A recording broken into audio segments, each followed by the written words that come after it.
Iba't ibang uri ng kapitbahay. Part 1. Ito yung tipong kapitbahay na maingay. Season 1. Kapitbahay ko na yun.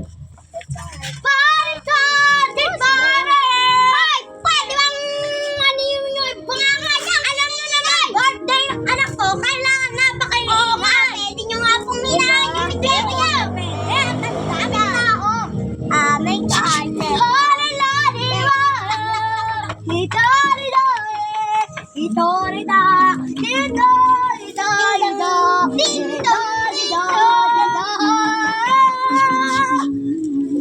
Ang ingay naman na.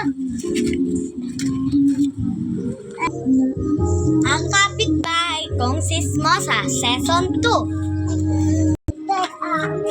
Uy, pare! Ano naman? May isa ka mabubusog ka rito. Anak mo kasi. Stop. May kasama na ng bago Amerikano sa akin. Ng mga batang, ay mga dalagang malaki. Ay, totoo ka dyan. Ibig ng mga galawan. Tapos doon pa natutulog yung lalaki sa bahay. Kuya, nakasang hindi alam ng nanay. Hindi alam kasi mababa. Ay, talagang. Sige, ito lang sa'yo. Ama, baka nga, hindi pa alam.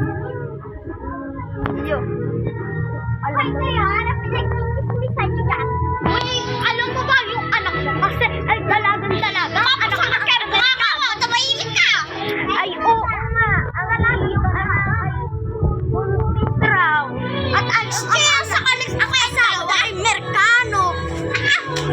Ay, hindi kita kapaglalaban na. Uy, tumigil na kayo. At ayun ay ang laban.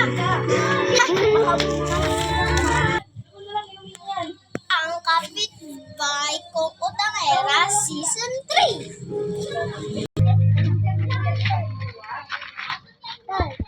Tao po! Ay, Mari, kay ganda ng araw, no? Nasaan yung nanay mo?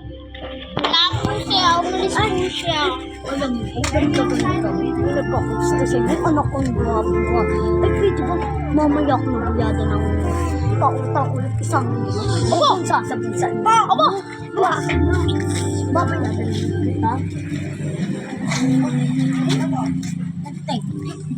Bayaran mo yan, ha? Hindi ko na yung babayaran.